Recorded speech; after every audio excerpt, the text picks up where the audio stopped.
Halo semua, Assalamualaikum warahmatullahi wabarakatuh.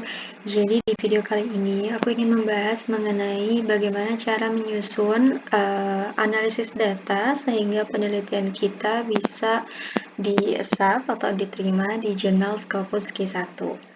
Seperti itu. Seperti yang kita ketahui bahwa khususnya untuk penelitian kuantitatif ada chapter sendiri biasanya di bab 4, di mana di bab 4 tersebut kita khusus membahas mengenai hasil dari analisis data yang telah kita lakukan. Nah, di video kali ini aku akan berusaha merangkum apa-apa aja subbab yang harus dimasukkan atau kita tulis di penelitian kita sehingga bab metode analisis data untuk penelitian kita itu bisa tersusun secara efektif dan efisien seperti itu. Ini adalah overview kenapa aku ingin membahas tentang research, khususnya untuk academic research. Ini adalah beberapa pengalaman kerja aku. Jadi even though I'm just a bachelor, aku baru lulus sebenarnya S1. Aku punya beberapa pengalaman di academic researcher dan aku rasa akan bermanfaat kalau aku bisa buat video YouTube mengenai pengalaman aku dalam menulis penelitian ilmiah. Dan kita bisa lanjut aja ya. Jadi video kali ini itu temanya adalah metode analisis data untuk jurnal Scopus Q1. Video ini aku buat berdasarkan pengalaman aku dari revisi-revisi yang pernah aku dapatkan, serta pengalaman aku ketika menulis riset dan menjadi reviewer seperti itu. Nah, di sini aku telah merangkum ada 6 subbab yang biasa aku buat sehingga penelitian aku bisa diterima di jurnal Scopus Q1 dan SSCI. Yang pertama adalah design and sample, kedua research instruments, ketiga respondents profile, keempat EVA analysis, kelima CFA analysis, dan terakhir itu SEM model. Nah, kenapa di sini aku menggunakan analisis statistik menggunakan SEM model? Karena ini berdasarkan pengalaman aku dan hasil dari riset yang aku lakukan di beberapa jurnal, khususnya untuk jurnal sosial ya, jurnal sosial, aku menemukan bahwa teknik SEM model itu yang paling banyak digunakan pada jurnal-jurnal Scopus kuantitatif seperti itu. Walaupun memang banyak sekali teknik statistik analisis data yang bisa kita gunakan. Contohnya jika kita sedang membuat skripsi, itu biasanya yang paling umum adalah menggunakan analisis regresi seperti itu. Namun untuk jurnal Scopus, penggunaan regresi atau teknik regresi itu baik linear sederhana maupun regresi linear berganda itu sangat jarang. Itu berdasarkan hasil pengamatan aku.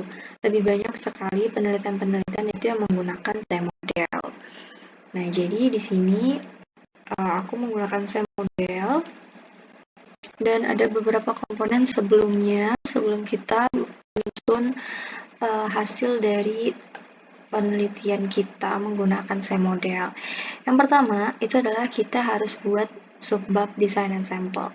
Jadi sebetulnya 6 poin di sini ya, itu sudah menjadi judul dari subbab. Jadi kalian bisa gunakan subbab-subbab ini untuk chapter analisis data penelitian kalian, seperti itu. Ini yang pertama adalah desain dan sampel. Desain dan sampel itu kurang lebihnya kita membahas mengenai sampel penelitian kita, mengenai bagaimana cara kita mencari responden kita berasal dari mana aja. Umumnya kita menggunakan online questionnaire ya, tapi nggak terbatas dengan online questionnaire aja sih. Nah, kalau misalkan kalian menggunakan online questionnaire, kalian bisa lampirkan atau menjelaskan ya dalam bentuk paragraf di subbab design and sample ini. Kalian bisa jelaskan mengenai responden kalian berasal dari mana aja, terus karakteristik responden yang kalian buat di questionnaire itu apa aja. Misalkan kalau kita membahas tentang employee itu biasanya berapa lama waktu dia bekerja, terus juga dari departemen apa, dan lain-lain. Itu bisa kalian jelaskan di design and sample. Terus juga kalau misalkan sampel penelitian kalian itu mengalami bias ataupun error data, kalian juga harus jelaskan di subbab ini mengenai bagaimana cara kalian hingga bisa mendapatkan hasil akhir dari jumlah sampel yang akan kalian gunakan untuk penelitian kalian, seperti itu. Biasanya di subbab ini aku melampirkan hasil metode bias, ya, metode analisis bias data, sehingga bisa mendapatkan sampel akhir. Kayak gitu. Kalau misalnya kalian tertarik, aku bisa bikin video sendiri mengenai bagaimana cara melakukan metode analisis bias data. Nah, selanjutnya setelah kalian membahas secara jelas mengenai bagaimana cara kalian membuat analisis data, siapa saja sampel responden kalian, bagaimana cara kalian mendapatkan responden tersebut, dan lain-lain, kita lanjut ke subbab yaitu research instruments. Nah, kalau di subbab research instrument ini kita fokus membahas mengenai variabel penelitian kita. Instrumen yang dimaksud di sini adalah indikator ataupun bisa dibilang pernyataan yang kita buat di kuesioner seperti itu. Karena penelitian kuantitatif itu kita nggak bisa membuat kuesioner kita sendiri tanpa ada acuan dari penelitian terdahulu. Nah, jadi di sini kita harus lampirkan mengenai sumber dari pernyataan kuesioner kita itu dari penelitian siapa aja, terus juga apa pernyataannya itu kalian buat juga lampirannya di research instruments. Jadi kurang lebih subbab ini membahas secara jelas mengenai variabel penelitian, indikator, dimensi, dan pernyataan atau pertanyaan yang tertera di kuesioner. Nah, yang ketiga itu adalah respondents profile. Nah, di respondents profile ini lebih lengkap lagi. Kalau tadi desain dan sampel itu kita membahas kurang lebihnya adalah bagaimana cara mendesain data, bagaimana cara kalian mendapatkan sampel penelitian, apakah ada data, dan lain-lain. Nah, kalau di subbab respondents profile ini kita membahas profil lengkap mengenai responden penelitian kita. Contohnya berapa jumlah responden laki-laki, berapa jumlah responden perempuan, berapa responden yang berasal dari lokasi tertentu, dan lain-lain. Itu kalian lampirkan di respondents profile ini. Namun ada juga format penelitian yang menggabungkan antara subbab design and sample dan respondents profile. Namun akan lebih rinci kalau misalkan kita bedah seperti ini ya. Nah, yang selanjutnya itu adalah kita melakukan tes explanatory factor analysis, confirmatory factor analysis, dan model. Nah, untuk masing-masing subbab ini aku akan jelaskan di slide selanjutnya. Nah, ini adalah slide mengenai explanatory factor analysis atau analisis faktor atau analisis penjelasan tentang faktor. Nah, faktor itu apa sih? Di sini aku akan menjelaskan secara singkat definisi atau pengertian dari EVA analysis ya. Di sini aku ambil contoh variabel yang kita analisis adalah self-efficacy atau kepercayaan diri. Nah, variabel ini, persepsi self-efficacy ini, dia tidak bisa berdiri sendiri. Dengan kata lain, ketika kita ingin menganalisis self-efficacy, kita harus tahu faktor-faktor apa saja yang membentuk kepercayaan diri. Nah, berdasarkan penelitian terdahulu, ada 4 faktor yang menjelaskan atau membentuk kepercayaan diri seseorang, yaitu pertama adalah mastery experience, vicarious experience, social persuasion, and psychological state. Ini adalah faktor-faktor yang membentuk self-efficacy. Nah, jadi EVA analysis itu adalah analisis statistik yang kita gunakan untuk menjelaskan apakah faktor-faktor yang kita gunakan, yaitu mastery experience, vicarious experience, ini benar-benar bisa menjelaskan variabel penelitian kita atau tidak. Seperti itu. Khususnya kalau misalkan kalian menggabungkan faktor-faktor variabel dari banyak jurnal.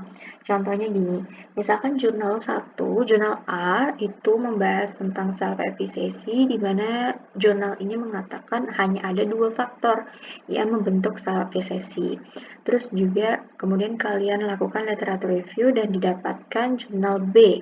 Jurnal B membahas bahwa self-efficacy itu terbentuk dari 3 faktor dengan menggabungkan 2 faktor di jurnal A tadi dengan 1 faktor baru yang ia temukan, seperti itu. Nah, kalau kalian mau membuat atau menggabungkan jurnal A dan jurnal B, maka kalian harus menjelaskan faktor penelitian atau faktor variabel itu dengan menggunakan teknik EVA analysis, seperti itu. Jadi pada dasarnya adalah dia menjelaskan faktor. Nanti aku akan kasih contoh dari penelitian aku. Aku pernah membuat suatu penelitian mengenai ECRM atau Electronic Customer Relationship Management, di mana ECRM ini adalah variabel yang di dalam penelitian aku menggunakan 10 faktor. Seperti itu, 10 faktor yang bisa membangun Electronic Customer Relationship Management, seperti di slide ini, seperti itu. Nah, 10 faktor ini aku dapat dari hasil analisis aku berdasarkan beberapa jurnal terdahulu gitu. Jadi kurang lebih seperti itu explanatory factor analysis. Nah, untuk melakukan teknik EVA ini biasanya digunakan atau menggunakan statistik software yaitu SPSS. Nah, apa aja sih jenis-jenis tes yang ada dalam EVA analysis? Sebetulnya ketika kita melakukan EVA analysis menggunakan SPSS, itu akan ada banyak sekali output yang dihasilkan.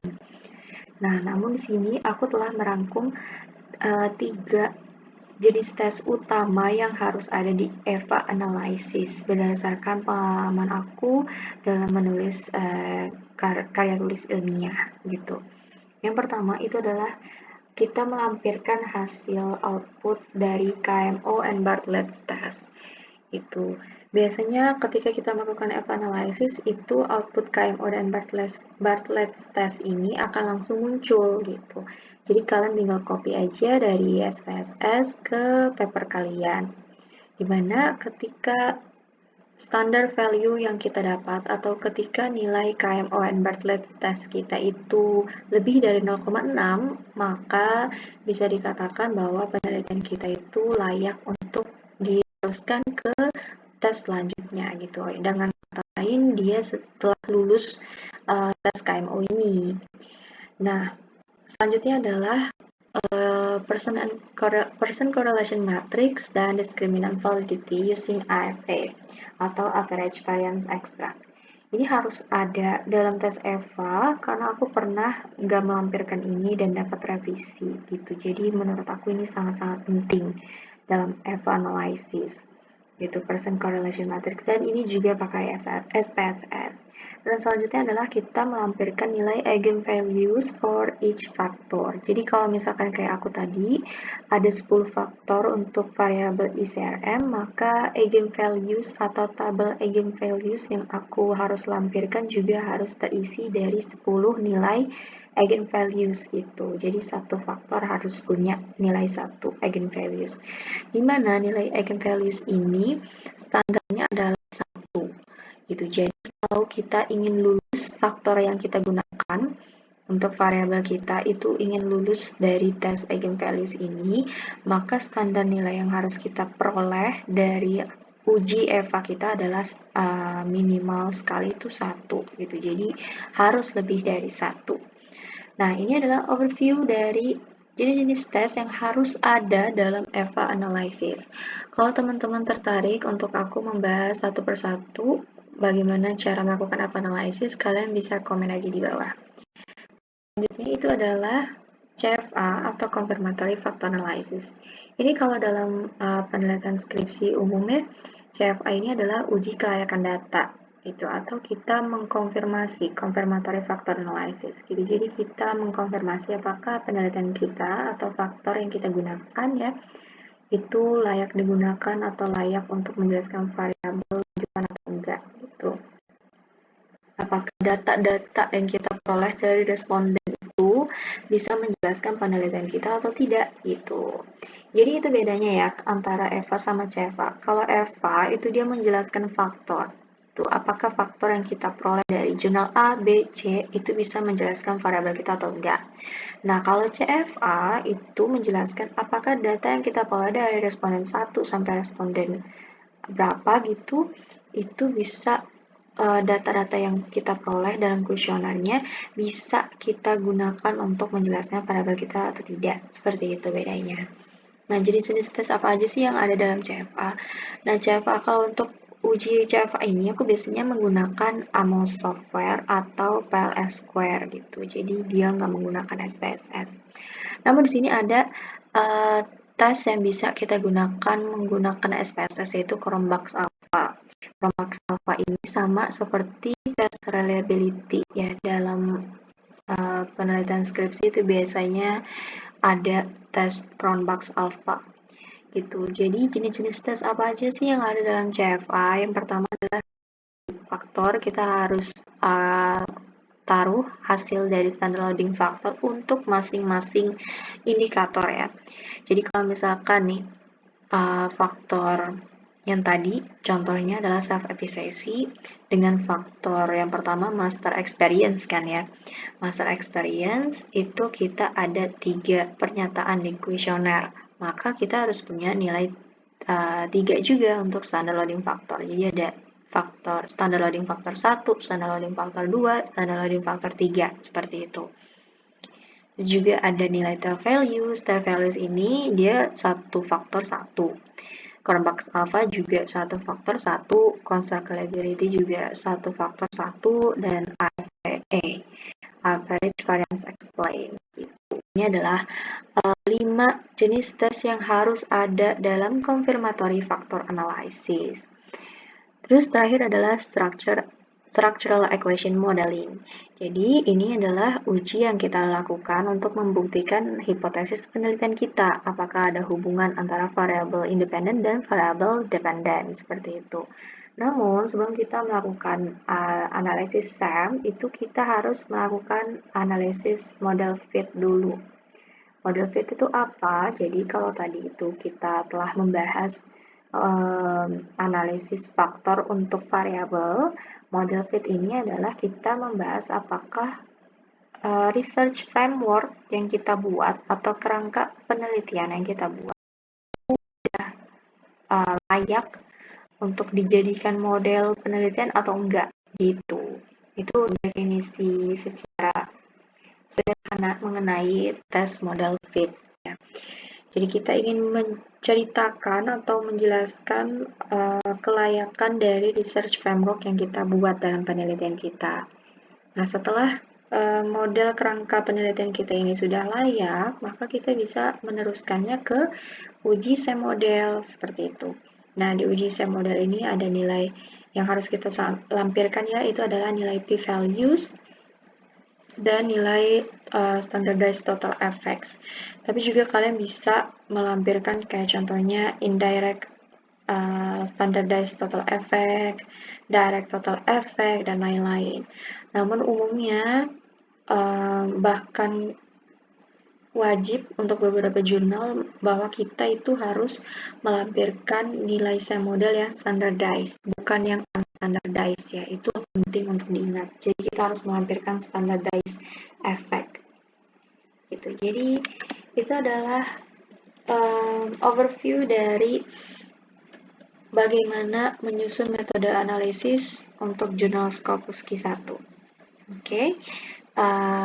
Sekian video ini, semoga membantu. Nanti aku akan lampirkan contoh jurnal yang aku buat agar bisa kalian analisis mengenai bagaimana tahapan-tahapan menyusun tabel-tabel analisis data untuk penelitian kalian seperti itu. Dan juga kalau kalian mau aku untuk membedah satu persatu tes ini, aku juga berencana untuk membuat video lanjutan mengenai statistik atau tekniknya. Bisa banget kalian request di kolom bawah. Okay? See you and